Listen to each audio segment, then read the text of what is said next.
secili me njëri që na bën vetëm keq. A është e lejuar të distancohemi?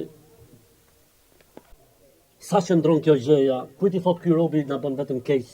Pra nuk është kaq e thjeshtë situata e rëndësishme, nëse me të vërtetë dikush sillet vetëm keq ndaj nesh, Islami nuk thot që ne patjetër duhet bëjmë sjellje mirë, lejon Islami distancimin kur dikush bën keq. Pra nuk ta bën Islami obligim, patjetër që edhe pse të bën keq ti pra bën mirë. Nuk e thot askund.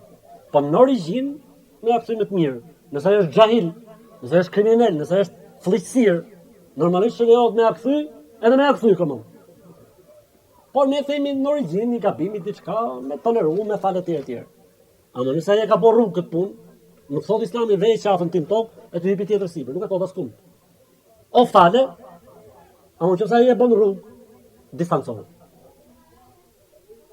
Nuk e thot askund Islami që ti në emër të fesë të shtypesh nga tjerë. Askund nuk e thot.